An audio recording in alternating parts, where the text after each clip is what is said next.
네, 안녕하세요 여러분들 반갑습니다. 데이어 멘토 권혁철입니다. 오늘 재룡전기에 대해서 말씀을 드려볼까 하는데요. 일단 재룡전기라고 한다면은 매출 비중이 변압기가 100%이기 때문에 이 변압기에 대한 모멘텀 잘 알아봐야 되겠죠. 그리고 2분기 실적 발표 얼마 남지 않은 상황에서 이틀 전에 재룡전기가 폭락을 한 바가 있었었죠. 제가 그것에 관련해서 전에 영상에서 이 시장 상황과 상당히 연관이 되어 있다라고 말씀을 드린 바가 있었습니다.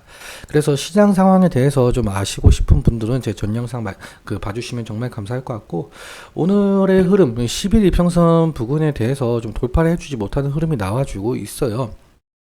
그래서 오늘은 좀 주가적인 측면, 차트적인 측면에 대해서 좀 말씀을 많이 드리려고 하고요. 그리고 여러분들께서도 이 재룡전기에 대해서 궁금하신 점이 있다고 한다면 꼭 댓글 남겨주시길 바랍니다. 제가 그 댓글 하나하나 읽어보고 여러분들의 궁금증 모두 풀어드리려고 하니까요. 남겨주시면 정말 감사할 것 같고, 그러면은 간략하게 이 재룡전기가 어떠한 모멘텀을 가지고 있었는지, 그리고 우리가 2분기 실적은 어떤 것을 좀 지켜봐야 되는지 보기 형식으로 좀 간단하게 풀어서 넘어가도록 하죠. 본론으로 바로 들어가 보면요, 재룡전기 같은 경우 매출 비중, 변압기가 100% 차지하고 있는 기업이죠. 그렇다면 이 변압기에 대한 모멘텀 어떤 것들이 있을까라는 것인데, 바로 이것을 좀 들 수가 있을 것 같더라고요. 바로 이 미국의 전력 인프라망 구축이죠. 현재 미국 같은 경우 신재생 프로젝트를 시행 중에 있는데, 그러니까 신재생 프로젝트가 신재생 에너지, 그러니까 뭐 태양광이라든지 풍력 뭐 등등등 이러한 것들을 좀 많이 건설을 하고 있습니다. 하지만 이 변압기가 부족한 상황이어서 이 신재생 에너지 프로젝트가 좀 지연이 된 바가 있었거든요. 여기에 더해서 이 재룡전기가 이 변압기를 미국에 수출하고 있다. 그러니까 북미양 수출로 인해서 매출이 좀 상당히 늘어났다라고 볼 수가 있을 것 같습니다. 실제로 지금 뭐 재룡전기뿐만 아니라 이 대부분 변압기를 만드는 기업들이 미국에 상당히 수출을 하고 있는 상황인데요. 이게 7월달 통계예요. 7월달 통계인데 미국이 압도적으로 많은 것을 볼 수가 있죠. 2위는 이 사우디아라비아를 볼 수가 있을 것 같은데, 뭐 사우디아라비아라고 한다면 현재 네옴시티 상당히 진행 중에 있으니까 아마 네옴시티 관련이 아닐까라는 유추 한번 해볼 수가 있을 것 같습니다. 아무튼 이러한 부분에 있어서 재룡전기 수출 비중 살펴보자면 2022년에는 약 한 50% 정도밖에 되지 않았지만 2023년 들어서는 한 78% 정도 볼 수가 있을 것 같아요. 그러니까 상당히 늘어난 모습을 보여주고 있죠. 아마 2024년에는 더욱더 늘어나지 않을까 저는 그렇게 생각을 하고 있고요. 매출 비중이 약 한 80% 정도로 올라올 가능성이 있다라고 생각을 해주시면 될 것 같습니다. 그리고 공장 가동률도 마찬가지로 재룡전기 같은 경우는 대전 공장 단 한 개만 가지고 있는 상황이지만 생산 실적 2022년 대비 2023년, 2024년 상당히 늘어난 모습을 볼 수가 있겠고요. 평균 가동률도 130%로 상당히 늘어난 모습이다라고 생각을 해주시면 될 것 같습니다. 제가 이것에 관련해서 사실 여러분들도 아마 걱정이 많으실 거예요. 이 대전 공장 하나밖에 없는 수준인데 여기에 대해서 이 수주 잘 될까라는 생각 가지고 있으실 것 같은데, 제가 여기에 더해서 저번 영상에서 한번 풀어드린 적이 있었거든요. 재룡전기는 이 대전 공장 하나만 가지고 있지만 현재 이 수주가 들어오는 물량들을 전부 다 커버시킬 수가 있다, 이렇게 말씀을 드렸었던 기억이 나고 있는데, 자세하게 좀 들어보실 분들은 제 저번 영상 봐주시면 정말 감사할 것 같고요. 그럼 일단 우리는 이 차트적인 부분에 대해서 어떻게 대응을 해야 될 것인가 라는 것인데, 한번 차트 보면서 또 이어서 설명을 해보도록 하죠.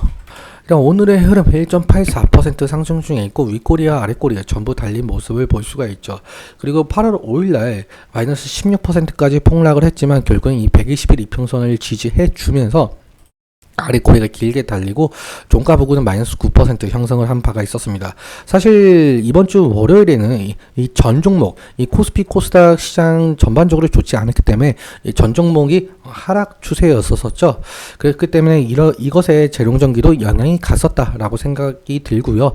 어제는 코스닥이 한 6% 상승 마감을 한 바가 있었는데 결국에는 이것도 마찬가지로 시장 영향이 가면서 고가 15%까지 상승을 했었고 종가는 13%를 형성한 바가 있었었죠. 오늘도 지금 흐름 코스피와 코스닥 상당히 좋은 흐름을 보여주고 있어요. 약 한 2% 이상 계속적으로 상승하고 있는 모습을 보여주고 있는데 하지만 재룡전기 오늘 10일 이평선을 돌파를 해주지 못하는 흐름이 나오고 있습니다.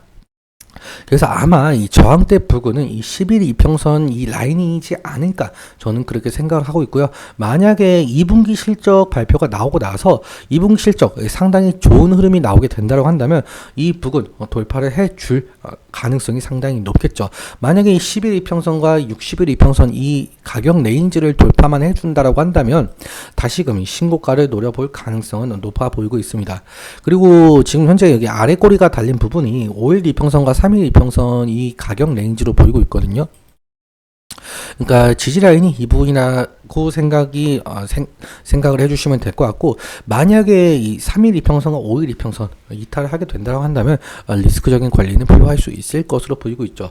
수급적인 측면 잠깐 살펴보자면 한 달 기준으로 볼게요. 한 달 기준으로 개인이 28만 주 정도 매도가 진행되고 있는 모습을 볼 수가 있겠고 외국인과 기관은 매수가 되고 있는 모습을 확인을 할 수가 있습니다. 지금 특이하게 개인 같은 경우 4거래일째 매도가 나오고 있는 상황이고 근데 오늘의 흐름은 외국인과 기관에서 매도의 흐름이 나오고 있다. 좀 자세하게 살펴보자면 오늘 모건스탠리에서 약 한 5만 7천 주 정도 매도가 나온 모습을 확인할 수가 있겠고 멜릴린치에도 1000주 정도 좀 매도가 나온 모습을 확인할 수가 있습니다. 오늘 그렇다 보니까 이 외국계 창구에서 매도 물량이 많이 나오다 보니까 아무래도 이 개인이 현재 매수 중이지 않을까 그렇게 판단을 할 수가 있겠죠. 좀 더 창구적인 측면 좀 자세하게 보도록 할게요. 재룡전기 한 달 기준으로 보자면 신한투자증권 창구에서 11만 주 정도 매수가 되고 있는 모습인데 근데 오늘 신한투자증권에서 7만 주 정도 매도가 나온 모습을 확인할 수가 있습니다. 그리고 키움증권 창구에서도 8만 4천 주 한 달 사이에 매수 중에 있지만 오늘 매수가 약 4만 주 정도 더 높다. 그러니까 개인이 좀 매수하고 있다라고 생각이 들고 있죠. KB증권 같은 경우도 지금 4,800주 매수 중에 있으면서 한 달 춘 매수는 7만 6천 주. 지금 여기 보이는 외국계 증권 창구라고 한다면 JP모건 서울이 보이고 있는데 오늘 매도 물량이 한 11,000주 정도 나오고 있다라고 생각을 해주시면 될 것 같습니다. 그리고 다음으로 골드만삭스 22,000주 오늘 매도와 매수 없는 것을 확인할 수가 있죠. 다음으로 뭐 CLSA 없고 CIMB 없고 그러니까 지금 현재로서는 외국계 증권 창구에서 매도 물량이 나오는 것은 이 JP모건 서울과 그리고 모건스탠이라고 볼 수가 있을 것 같아요. 일단적으로 이렇게 창구적인 측면도 함께 지속적으로 살펴보는 것이 중요한 것 같다라는 말씀드리면서 오늘 이렇게 끝내보도록 하겠습니다. 그리고 오늘 말씀드렸던 내용들과 이 차트적인 부분들에 대해서는 제 개인적인 견해가 상당히 있기 때문에 여러분들의 주관적인 견해 그 투자를 현명선택 하셨으면 좋겠습니다. 오늘도 시청해주셔서 감사하고 지금까지 데이어멘토 권혁철이었습니다. 감사합니다.